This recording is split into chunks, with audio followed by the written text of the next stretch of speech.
Thank you, everybody, for being here. I'm thrilled to be here. I wish that I could see the attendee list and see you in person, but in lieu of that, this is a great opportunity to be with you and to share with you what I hope will be reminiscent of the kind of content that you would get in the Executive MBA program. Certainly in the class that I would take, that I teach, as well as in some others. And so hopefully this gives you a good idea and flavor, if you will, of the quality of the Executive MBA program. If not, then just know I'm only one professor in the program. There's awesome professors all throughout this program, but I'm very thrilled to be with you. Dawn, in her very generous introduction, mentioned that I have 4 wonderful and rambunctious children, and they range from ages 15 all the way down to 5. I want to tell you an experience I had with one of those children that provides a bit of a context for our content and discussion today.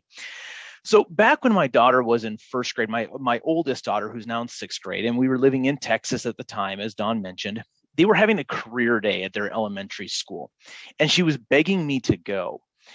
And now I have had a very difficult time explaining to people what I do and what I study for a living. And the thought of doing that with first graders, frankly, was pretty terrifying for me. I've been teaching executive audiences for years, and teaching first graders was far more terrifying than teaching any kind of executive audience. But because she's my daughter and she can get me to do whatever she wants, I said yes. And so I went ahead and I agreed to go to the career day. Day comes, I walk in, and of course, I'm following a firefighter and a photographer, all the professions that my kids think are cool. And then in walks the nerdy business professor. And I had been struggling with how to frame what I do as a management professor to a group of first graders.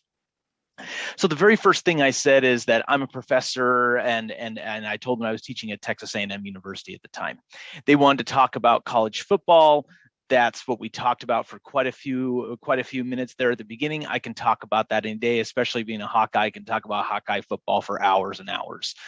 But finally, I just said, let's settle down. Let's get to business here. Let me tell you what I do for a living.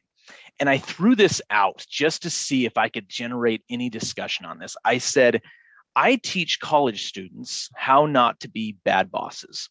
And I just left it at that, just to see what they would do. And to my total amazement, about half the kids in class immediately raised their hands and said, my mom has a bad boss, or my dad has a bad boss. And it turned into this wonderfully engaging discussions with first graders about their moms and dads' bad bosses. And I left that experience feeling pretty thrilled by it, quite honestly, by the first grade educational experience that I had had. But there was a couple of real kind of conclusions that I came to, or maybe less even conclusions, but maybe more questions. First thing I thought was, first graders have no filters whatsoever. So what comes in here at the dinner table about bosses comes out here to a complete stranger. But the second thing that I thought was this. I thought about each of those managers that those first graders were describing. And I thought to myself, and I think I'm pretty good in making this assumption, that none of those bosses that they were talking about went into their managerial roles on the first day and said, I hope I'm a bad enough boss that a first grade son or daughter of one of my employees will tell a complete stranger about me. But I was fascinated by the fact that it did happen, and more fascinated by the fact to dig into that about why. Well, there's lots of different reasons why somebody may inadvertently become one of those bad bosses that a first grader tells a stranger about. But some of those things are outside the scope of our discussion now, but I do want to talk about one thing that can contribute to both being an effective leader as well as an ineffective leader. Let me just show you some statistics to get started on this particular topic. A couple of researchers at Santa Clara University, James Kouzes and Barry Posner, have published some of their studies where they have surveyed hundreds of thousands of people now over the last 25 years, asking them this question: what qualities do you look for in a leader that you would willingly follow? Now, they've done this survey, they repeated it several times, again, over about the last 25 years. And essentially, they collect the responses, and then they do a number of different coding schemes to be able to figure out the common themes. What are the qualities that are being mentioned the most? Number one in that list is honesty. Every single year, about 96% of people will mention honesty. But close to about 92% of respondents on average will then say that they want to and they will willingly follow a leader who is forward looking. In other words, a leader who is willing to transform, who is willing to create changes, and is willing to do things different and to challenge the status quo. Now, that sounds great and that sounds romantic, but let's juxtapose that now with another interesting research finding, this one by Professor John Cotter at Harvard Business School. In his book, Leading Change, which is essentially a summary of his decades-long research on why organizational change efforts succeed and why some fail, his research uncovered this, that 70% of situations where substantial changes were clearly needed, those objectives were not launched. They were not met, or they were not fully launched, or the efforts failed, or they were over budget and otherwise did not meet their intended objectives. So while on average, people look to leaders to be forward-looking, the fact is, based on this research, is that most managers have not are not overly successful at that particular skill. Now, with that said, the question we want to dig into is why? What stops leaders from being more successful in being transformational and in leading effective change? Now, as we do this, a lot of times when I work with managers and in my own experience of creating changes, a lot of time what I look to first to explain why some managers do better than others on creating changes, I look to the situation. I look to the type of change that's happening. And here on the screen, you'll see a number of different labels for different kinds of changes that we might lead at some point in our careers or at multiple points in our career. They might be called structural changes or culture changes or process changes or remedial changes, restructuring, personnel changes, anticipatory changes, and the list goes on and on and on.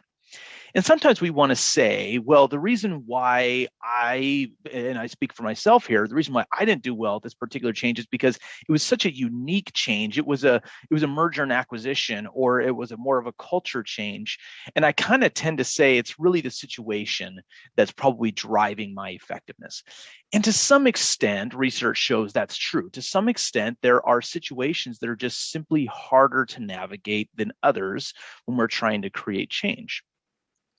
But there's also an inherent problem in that assumption too. And the inherent problem is an assumption that every single change is totally unique from one another. And that's not always the case. In fact, we can find some common patterns underneath changes that determine whether or not some changes are better for others. Now, that makes it easier for educators, right? Because if we were to try to determine that this type of change is more effective than this other change, it really creates a headache for us to be able to teach change management. But far more important than that, I think that if we look at the existing research, what we'll find is that it's not the situation per se that's always driving the effectiveness of our change management efforts. It goes a lot more micro than that. What if I told you that based on existing research, it's actually our emotions and our cognitive assumptions around the change that's driving its effectiveness? In other words, that change management starts by first examining what's in our hearts and in our head rather than what's in our environment. And as we better understand our emotions and assumptions in responses to changes that we're asked to lead or that we experience, then that in turn determines our actions and it determines our results, whether for good or for bad. That's what we're going to operate under here today. So rather than picking apart different types of situations, we're going to pick apart different types of emotions that we feel in response to different changes that we are asked to lead or that we experience. And again, how do those feelings influence our assumptions, influence our actions, and then influence our results? Now, when we face organizational changes, there's a range of emotions that we can feel in response to those. Sometimes we're excited about those changes. We feel enthusiastic about this. This is what I've been waiting for. I've been talking about this change for a long time, and I'm quite excited about that. Other times, we might feel more ambivalent about that change or more conflicted. Sometimes we can see some good things, and sometimes we see some things that aren't so good. Sometimes we think it's good in theory and it's not great in practice. And oftentimes we can feel any one of those kinds of emotions. Sometimes we can also feel anxiety and dread as well, that this is not what we want to get up and do in the morning. These are the different types of emotions, among others, that we can feel in response to change. Now, I want to pause here for just a second, and we're going to run a poll for you. I just want to gauge, how are you feeling about a particular change that you are currently experiencing or being asked to lead right now? Do you feel enthusiastic or excitement? Do you feel more conflicted or ambivalence, or do you feel more anxiety and dread? Go ahead and fill out that survey for us here for just a minute here. I'd love to just kind of get a snapshot, take the temperature, if you will, of how people are feeling about a particular change they're experiencing or being asked to lead.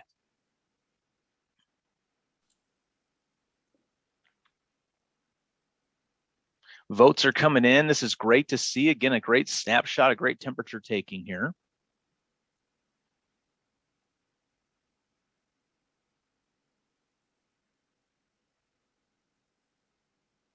And we'll give you just about like 10 more seconds or so to go ahead and fill out the survey here.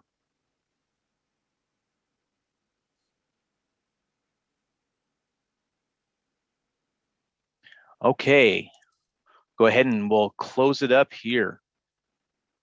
Let me share these results with you then.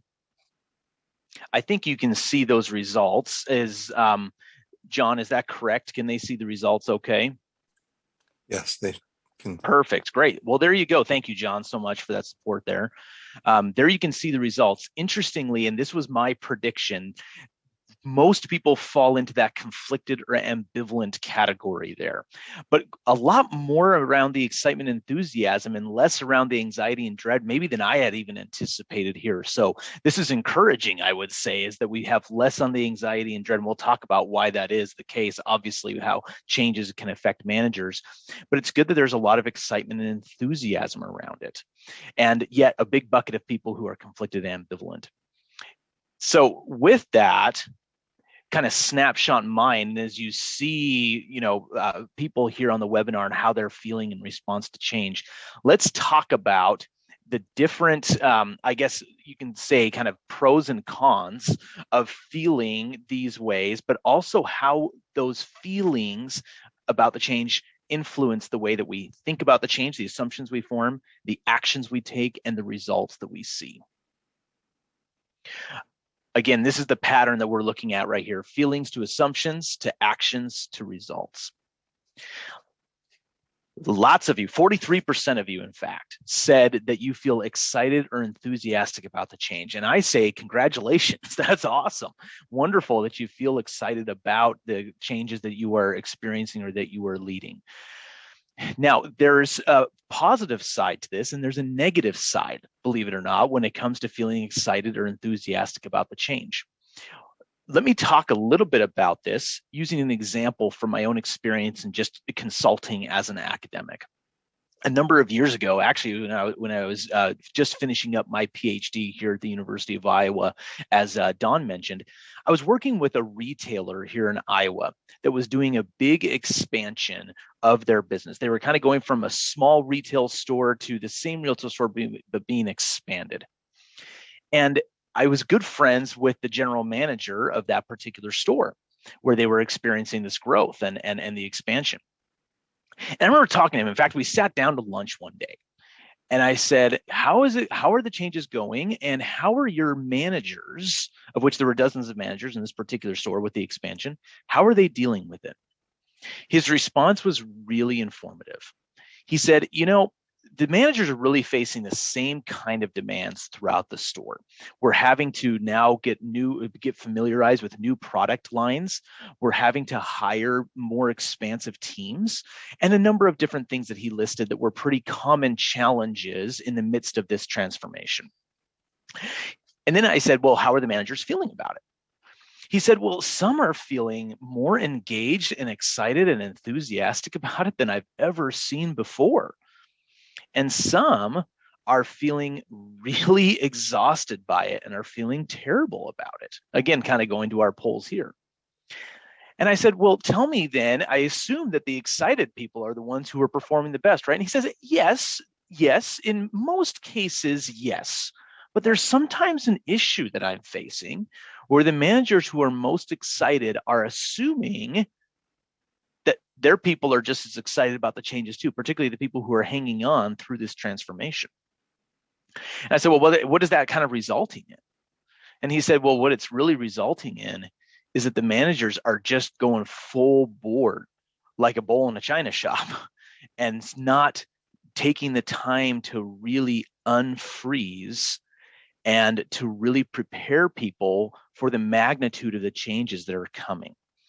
So on that note, one of the things that managers can often fall into, one of the biggest fallacies research shows that managers can fall into, is to assume that just because we're excited about the changes, everybody else is excited about it too. And in doing that, they assume that there will be little resistance to the change. In other words, the positive emotions that we feel can make us overlook the negative emotions that are maybe not quite at the surface yet, but are underneath the surface. And therefore, we assume that the change will go relatively smooth. But Kurt Lewin, a famous social psychologist who actually was here at the University of Iowa and then is one of the most famous social psychologists in the last century, and was really the first to unpack scientifically this change management process, essentially concluded from his research that most people will stay frozen, as he called it, or in the status quo, unless there is some act to push them beyond the status quo. Meaning then that unless leaders unfreeze their people, what will happen is the change can be initiated, but with really weak buy-in, weak commitment.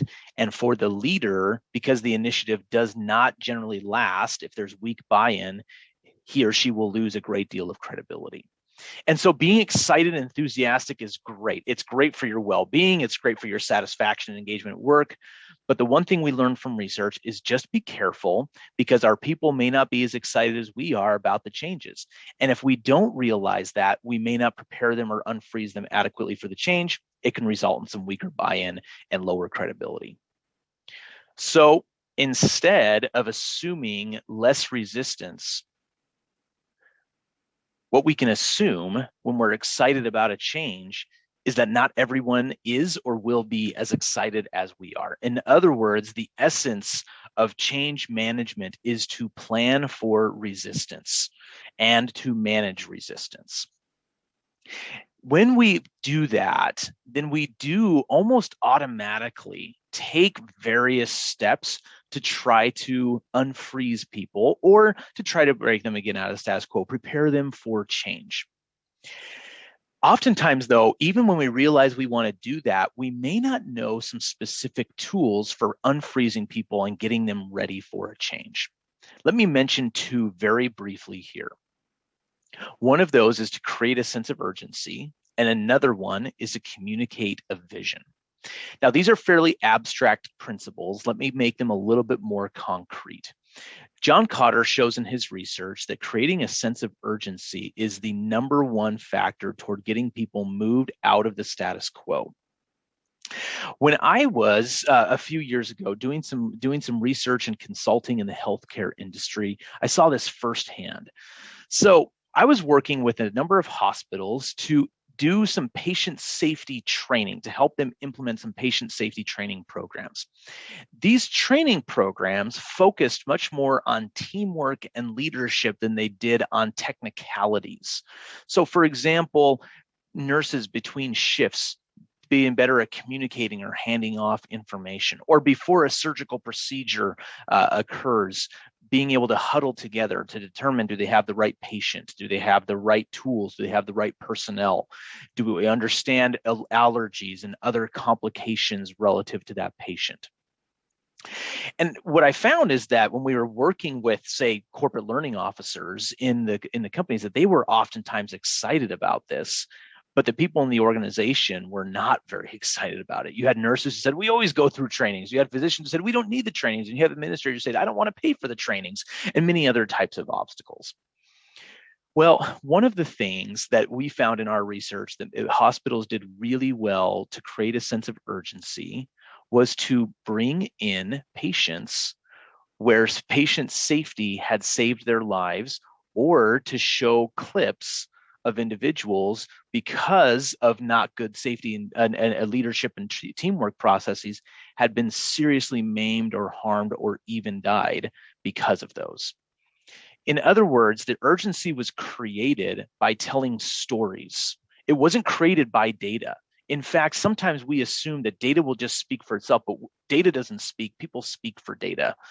And in this case, what we found is that when people could tell a story, it was much more influential in creating urgency than any complicated or simple data set possibly could. At the same time, what we also found is that when the hospitals communicated a concrete vision for how this was to take place, people were more likely to buy in. This reminds me of another safety story.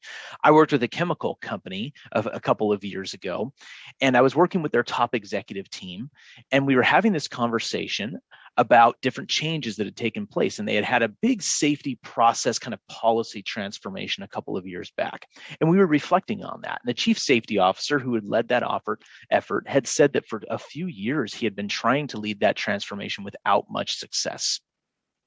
And finally, in frustration, he talked about how if they did not do this, then again, this is a chemical company, he'd said the tiger would be let out of the cage. And he decided to kind of frame his initiative around that imagery right there. What's fascinating is that seems pretty simple, maybe even cheesy, but the fact is that all the executives in that room said that when he used that imagery, it got them thinking differently about the need for change. And so the mantra of that change became, don't let the tiger out of the cage.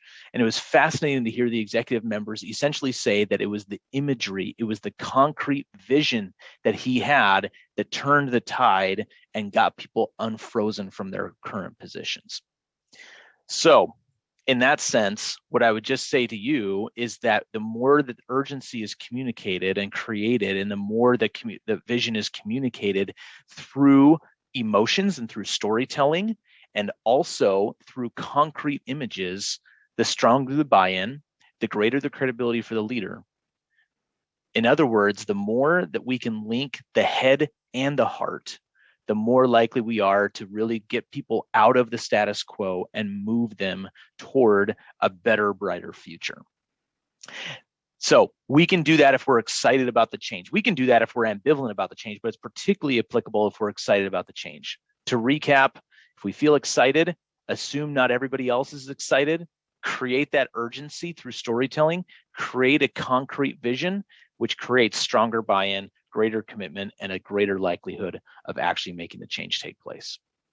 Now, with that, let me pause here, and the moderators are glad to ask me maybe one or two of the questions that have come in so far, and I'll periodically continue to pause during this to take those questions, and we'll have time at the end for questions too.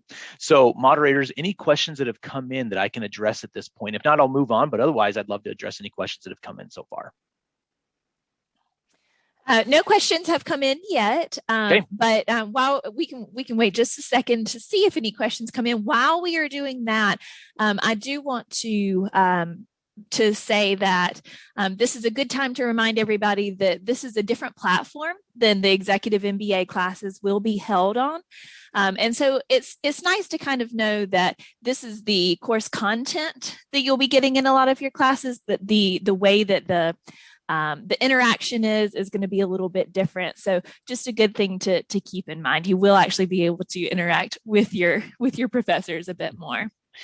In fact, speaking for professors, that's the best part of the program, is that interaction. That's what we love the very most. And so absolutely echo what Sydney's saying. All right. So we do have a question here that's come in. Is it sometimes that being ambivalent is better than always being excited? Does that allow you to see shortcomings sooner? That's a great question, honestly. And I'll address that. In fact, that's probably a really nice segue to talk about next, because here's the thing with each of these emotions. So yes, there's some benefits to feeling ambivalent, but there's also some downsides too. And so the point of this model is to suggest that whatever we're feeling is influencing our assumptions, and our assumptions are informing our actions, and the actions are determining the results that we get. So is it better to be ambivalent? I don't know that it's better. It just comes with its own sets of pros and cons, and its own kind of sets of cautions to keep in mind. So I think I'll answer that question as I start transitioning now to talk a little bit more about how do we react oftentimes when we're feeling ambivalent or conflicted about a change. Again, in the poll, this is the 48% of you said that you're feeling somewhat ambivalent or you're feeling conflicted about a particular change. Well, let's talk about how we oftentimes tend to react. And let me do this through an example that may be relevant to you, but is certainly relevant with different organizations that I've worked with. A lot of times in the HR circles, which that's a lot of the executive education that I've done is for HR professionals, though certainly not even close to all, but some of it and quite a bit of it has been. Oftentimes what HR is trying to do is to help, one of the initiatives they're trying to do anyway, is to increase the level and the quality of feedback from managers to employees. And all sorts of, as you know, different programs and different initiatives are started to try to help managers to be more effective at providing feedback. I've been subject to those as a manager myself in my career at various stages, both as a researcher and non-researcher. And certainly that's a change that we might experience or be asked to lead within our units. But here's the thing.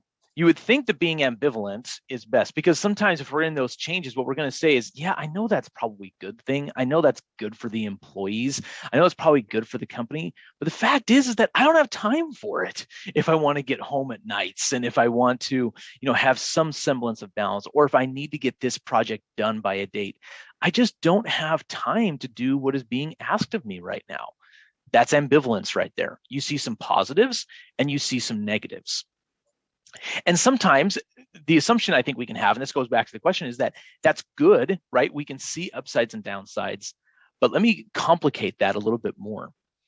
Research overwhelmingly shows that when we face ambivalent situations, we actually don't do a great job on average of balancing the good and bad. In fact, the most of what we ask is what isn't going to work or what's not working right now. In other words, we tend to gravitate more toward the negative than the positive. And overwhelmingly, again, research shows that that's what we do as human beings.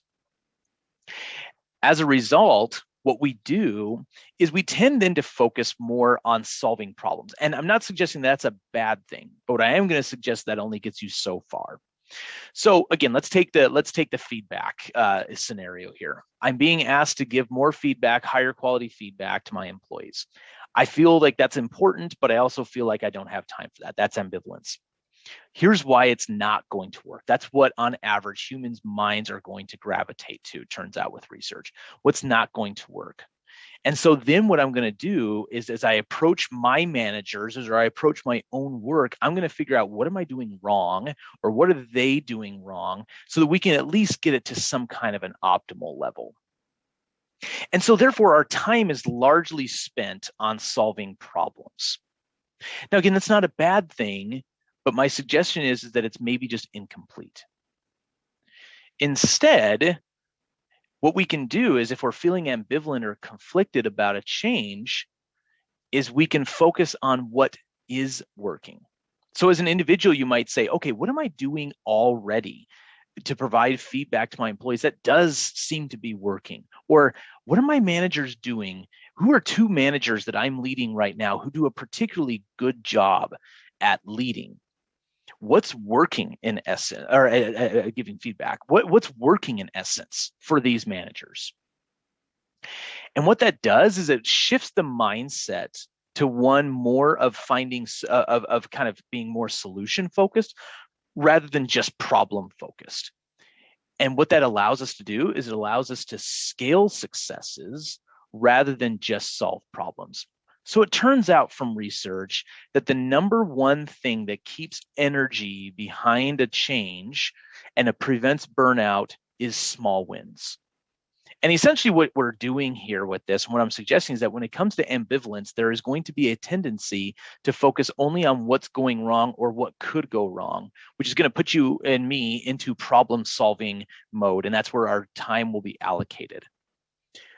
But if we shift that a little bit and we focus on more of a solution focused strategy, and our assumption now becomes that we're trying to look for what is working rather than just not what's not working, then our time is spent identifying successes, creating small wins, and then scaling those successes throughout, whether that's at an individual level, scaling that for all employees, or whether that's for a group of managers you're leading and scaling that to all managers who are trying to provide more feedback. Now, let me give a personal example of this.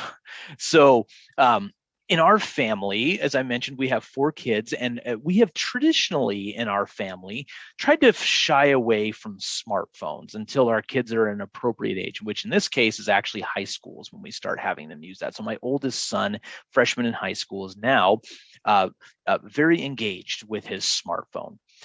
And as a family, we've been really ambivalent about that. On one hand, we're excited that we can get in contact with him. We're excited that, especially during pandemic period, and in a recent move that we made, that he can communicate with friends far and wide.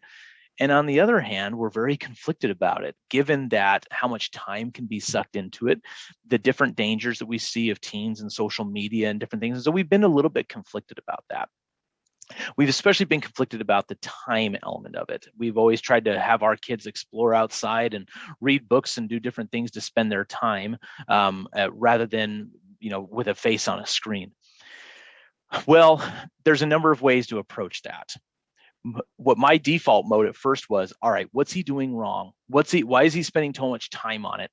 Why is he up until so late doing this? And I start focusing on solving problems, instead of trying to notice, what is he doing that's doing well? Oh, you know what? He put his phone away on his own before we had dinner tonight.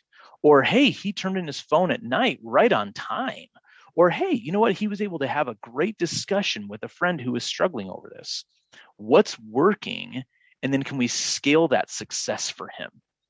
This is used, by the way, in marriage and family therapy all the time too now, as a more solution-focused strategy to scale successes. So now, going back to the original question, is it better to be ambivalent? Again, my recommendation is not to think about, is that better or is that worse than feeling excited? It's just a double-edged sword, just like it is with feeling excited. The danger in feeling ambivalent is we'll focus on negatives and only problem solving. So instead, what research shows we can do to maintain energy in a change is to focus on what's working, focus on scaling those successes. That can help us to better initiate and to maintain change too. So I hope that answers that initial question and shows us kind of a tool for thinking about how, for reacting to change that we feel ambivalent about, and helping you to identify the danger of only focusing on the problems and what's not working rather than solutions and what is working. So with that, let me go ahead and pause again and take any other questions that have come in at this point. And then we'll pick up with the last part, which is how do we feel when we got changes that we feel absolute dread about. So Sydney, go ahead and let me see if there's any questions there. We do have a few questions that have Great. rolled in. We've got a question from Grant here. He wants to know at what point the change leader needs to surrender trying to win over and engage the anxiety or dread stakeholders and instead focus on rebuilding the core of their team with people aligned with the vision. That is a very, very good question. And, with a question like that, it's always hard to say hard, fast, this is the percent of people. But I will tell you that based on John Cotter's research, on average, what he finds is that if you have 75% or more of people who are early adopters or who are supporters of the change, that creates enough momentum to make the change happen. So oftentimes when I work with organizations, I'll say, yep, you've got 25% of naysayers, and those naysayers can be very, very vocal. But if you've got 75%, that gives you more momentum. And so what do? You scale the success with that 75%, right? It's the same thing. We've got people who are adopting it. You create those small wins, and that can help you to scale those successes. So again, John Cotter's benchmark is kind of 75% buy-in, and that creates a massive enough majority, if you will, to be able to start making things happen. I hope that answers that question there. It gives you something to think about in regards to that. Yes, and Grant also wanted to clarify that he is not by any means advocating for kicking all dissenters off the bus, but instead realizing the individual will not or cannot support the goal. And so we as a team need to move on. Absolutely. And it's important to realize that not everybody will be early adopters either. What you try to get is that it's a marathon to be able to do this. And so 75% is that critical mass, is what John Cotter says. And then after that, sometimes others can be bought in by that critical mass. And so it's really, but again, that 75% is what I don't call the magic threshold, but it's an average threshold to try to meet. Oh, you're on mute there. Oh, time for one more question? Perfect. That'd be great. Okay. All right. So Nicole wants to know any suggested reading for teaching or practicing to reframe what isn't working to what is working mindset, especially to share with staff and other managers. Love it. Excellent question. I will tell you the number one resource I would show you, and I actually have it right here on my desk. And I'm just going to hold it up in the screen here. It's the book Switch by Chip and Dan Heath. It is an excellent book, and it gives some really great evidence-based tips for doing this. The particular chapter that I would pay attention to is the chapter that I believe it's chapter 2, if I'm not mistaken. And it's called Find the Bright Spots. Excellent. Sydney's got a copy of it too. And it's chapter 2, Find the Bright Spots. That is, in my opinion, the best written exposition I've seen to help people get out of just the problem-focused strategy and more toward a solution-focused strategy. So yes, that's what I would recommend. Absolutely switch. And anything, frankly, by Chip and Dan Heath is good. I recommend anything that they write. Awesome. All right. We are good on questions. Great. Excellent. Great questions. And again, kind of going back to what Sydney said, my favorite part of teaching is to be able to have this dialogue in person and to be able to have this kind of back and forth dialogue that I just love. And this is why I'm in teaching, is I love that dialogue. I know that this Q&A format of having the moderator is not reflective of what we do in EMBA, but I hope that it gives you a sense at the very least that we love questions. We love dialogue. That's the essence of what we do in the executive MBA program. And so anyways, thank you so much for those who have already submitted questions. I have absolutely loved the questions we've gotten. Now let's talk about the minority of people who at least who participate in the survey, what they're experiencing, but nevertheless is a real part sometimes of change efforts. What I didn't ask is, have you ever experienced or led a change effort for which you felt some level of anxiety or dread? Maybe the percentage would be a little bit higher if we looked across the span of your careers rather than this snapshot right now. But nevertheless, this is a real emotion that we can, and some of you are already feeling right now. Now, there's a number of reasons why, for example, you might feel that way. And I'm going to just use one that seems to be particularly relevant during at least during the last year at some point in time. And that is if you're having to announce and manage layoffs in the organization. Of all the different things the research shows that gives managers angst and anxiety and dread, that is perhaps the number one thing that it shows. In fact, research shows that managers really suffer from things like lost sleep, health problems, depression, lower productivity, less loyalty to the company when they are having to both announce and to manage layoffs, or even just to do one of those. It can be an entirely exhausting, anxious, dreadful experience. Now, when we encounter situations like that, when we encounter anxiety and dread, there's there's a little bit of a tendency that we might have where we get a little bit into what we call fight or flight, right? But making that a little bit more specific to layoffs, oftentimes what we can do is we can try to depersonalize what is happening. That's a little bit of a flight mechanism there. In other words, what we do is we just kind of say, hey, you know what, I can't really deal with these emotions here. And so it is what it is. The company is doing what it's doing. And they kind of depersonalize the people and themselves, kind of decouple themselves from the situation. Unfortunately, what that oftentimes turns into then is a lack of transparency, because we don't want to get always into the details, or if we do, we don't get into them in sufficiently enough to really convey what exactly is happening. That's what research would show is when we start to depersonalize changes is that we oftentimes are less transparent. But the other thing that happens too is that we appear less empathetic.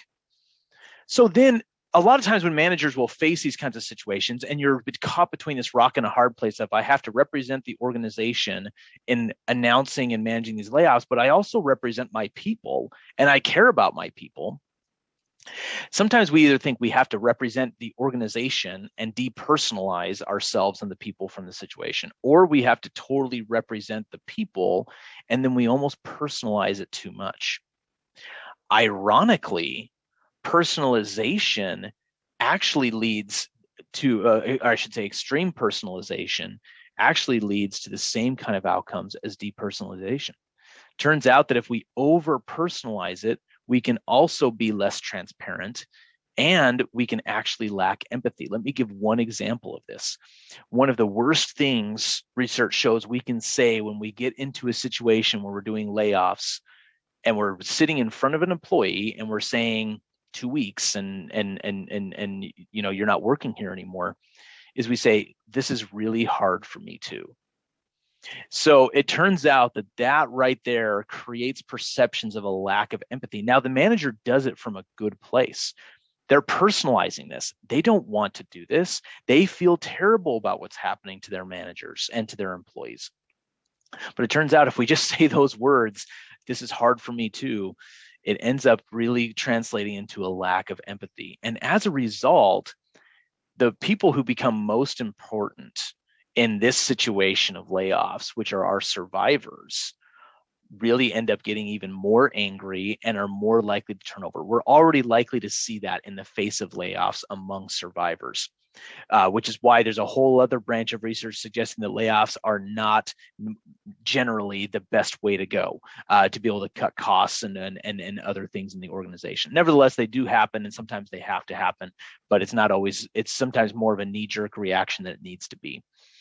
At any rate, if we over-personalize or over-depersonalize, it can lead then to a lack of transparency and a lack of empathy, which then results in survivor perceptions of unfairness. Anger and turnover are the result of that.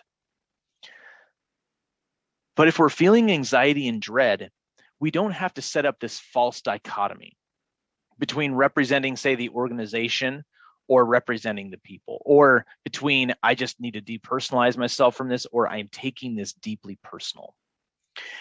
Again, that's the assumptions that we have to falsely dichotomize this, but instead, what the research shows we can do both. We can actually balance depersonalization and we can balance personalization.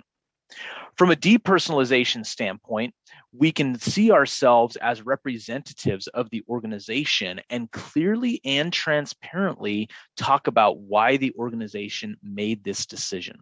We can share data, we can share figures, we can share other things that would make it so that we are essentially saying, yes, the organization, we're essentially supporting the organization, in that sense, kind of depersonalizing the change. But that doesn't mean we have to forego personalization either. It's just that personalization may just take on a different form.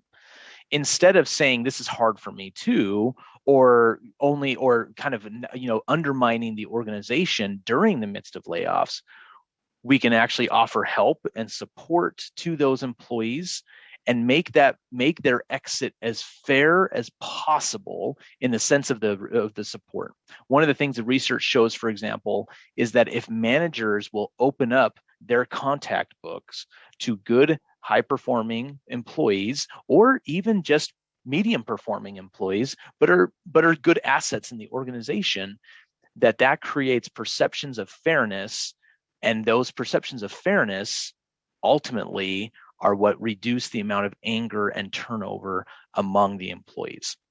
One of the things that research shows, research on layoffs, is that while the distributive outcome, that's the layoffs, is unfair, and it's very hard to get people to see the outcome as being something desirable.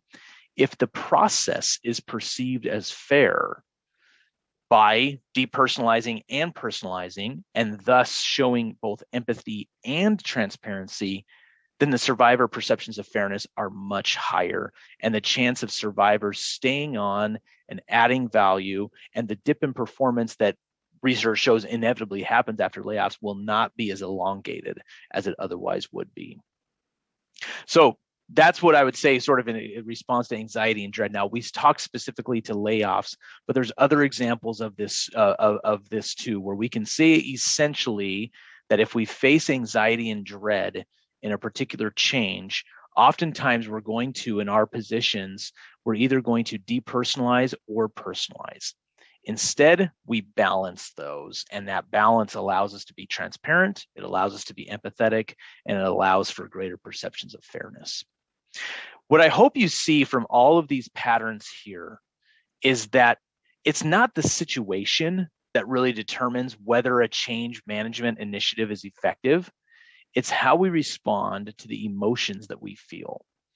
And the whole point of this is not necessarily to change those emotions, it's how we view the situation that we're emotionally responding to.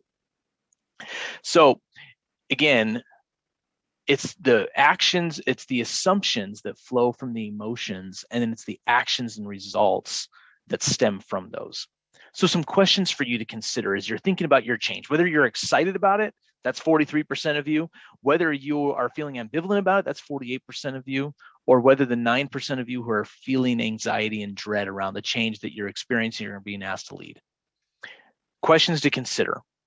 Based on those feelings that you have about the change, what assumptions do you currently have? And are those assumptions really true, or can you test your assumptions and view the situation differently? Again, if you're excited about it, are you saying that everybody's excited about it? Or can you test that assumption and say, I'll get resistance? If you're feeling conflicted, are you saying, hey, you know what? Everything's bad about this, or everything, things are not going well right now. I'm going to focus on problems. Or do you reframe that to say what's going well, and then do you scale successes? That's just a couple of examples there, but the bottom line here is that it's not really the situation as much that's driving our effectiveness as change agents. It's our emotions, it's our assumptions, and then the actions that stem from those assumptions, and then the results that come from it. I hope this is helpful for you to think about change differently, to think about it as something that we can control, and that maybe not all situations are totally unique, but there's some common elements behind various changes that we can manage that enable us to be better change agents. So again, I hope that this is helpful, and I am glad at this point to take final questions that people have about anything I've presented or about change in general. All right. So we've got one question that has come in, and I think we have a few more after that. So we've got a question here from Ali. It feels like the rate of change and disruption has been increasing over the last 2 decades. Sometimes you have to lead change and change again in a couple of years. What are some suggestions you have for managing change fatigue? Change fatigue is, I think, and if you think about this in my work with organizations, especially in the last year, change fatigue is a real thing. How do you manage that? Let me talk about the study, and I just very briefly mentioned it, but I want to talk about it a little bit more. There was a study done by some researchers at Carnegie Mellon where that was the exact question they said. They asked, how do you confront change fatigue? How is it that you can kind of battle against it? The number one factor above anything else, in fact, a twice as big of a predictor in their study of thousands and thousands of different managers, was having small wins. Small wins was the number one thing, which is why it's so important when we're feeling conflicted about a change. And one of the reasons we might feel conflicted about the change, by the way, is we say, I'm already changing so much. I got another change on my plate now. I don't want to do another change. So much has changed already. But if we will view it from a solution-focused strategy and thereby scale successes, we'll be able to be in a better mindset to discover successes, which not only allows us to scale successes, but allows us to stay energetic and avoid change fatigue. So number one thing is create and find small wins to battle change fatigue. Perfect. Thank you. Great answer. All right. So do you recommend or have you seen success in sharing these reflective questions with the leadership team when they are acting as your change agents? Some great questions coming in. These are awesome questions. I love these questions. Like I said, dialogue is the best part of teaching.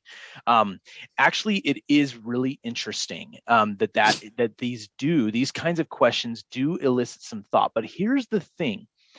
Is that so when I am teaching in an executive audience, the one thing that I want people to do is I do want them to think about this introspectively, but we also find that reflection works best if you can kind of talk through it, right? If you can talk through your assumptions. Networking research, for example, shows that one of the best kinds of people that we can add to our network are those who are going to challenge our assumptions. Right. And so oftentimes what I'll do when I get in this setting is we'll say, all right, let's reflect. So let's talk about this right now. What assumptions do you currently have? How can you view the situation differently? But then talk to somebody that you trust or somebody that you're in a group with in an EMBA program, something like that, and talk to them about this. And if you have somebody that you find in your network who's particularly good at helping you to see and to question your assumptions, then the learning takes place even more. So in essence, what my answer to the question is yes, these questions do, in my experience, cause reflection. And we know that reflection is one of the key aspects to learning, but it helps to be able to voice what we're reflecting to someone else to see if it makes sense to us, to see if it makes sense to them, and to find more ways to kind of think again about our assumptions. Okay. I think we've got time for one more question. Great. So being in a leadership team right now, there's a dilemma I often face. How would you strike a balance of emotions when at the heart of it, you are not in agreement with the decisions being made by the organization? It is seen that at a managerial level, this is a cause of anxiety and dread. At a personal level, which tends to affect personal performance as a leader.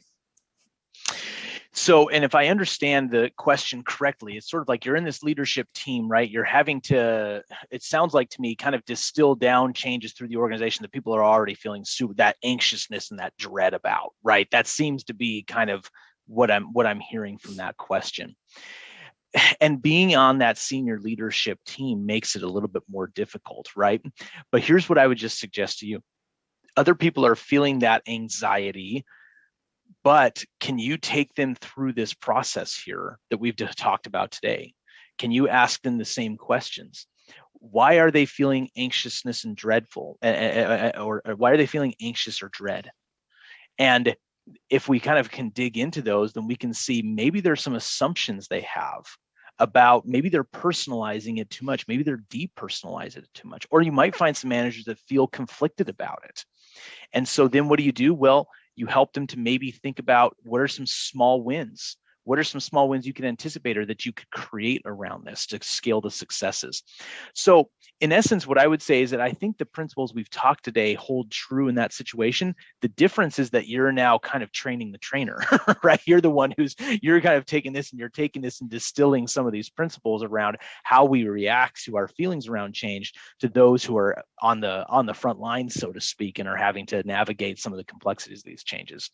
So I would just say, the best we can, kind of going back with my prior question, the best we can help others to see what their assumptions are, what their feelings are, what are the assumptions resulting from those feelings, how are those affecting their actions, and what kind of results we expect to get. The more we can help people take them through that process, the better off that they will be able to be to either question their assumptions or better deal with the anxiety and dread that they're going to have. Again, the point is not to necessarily to change the emotion, is to change the assumptions that stem from that emotion. All right. So with that, I think we are out of time for questions. We've had some really good ones, and I've taken lots of notes. So I am going to, at this point, turn it back over to Dr. Courtright and to Greg, and my part is done. I just want to say in closing, it's just great to be with you again. And I know that, sometimes as an educator, I just think, oh, I'd love to go into these in more depth. You could do a full day just on any one of these things. And so if it feels like we've scratched the surface, my suggestion to you is come into the EMBA program. This is where we get more in depth. This is hopefully just a taste test of the type of content that you can have and that we offer here in the Iowa Executive MBA. But it's a pleasure to be with you here today. Thanks so much for tuning in.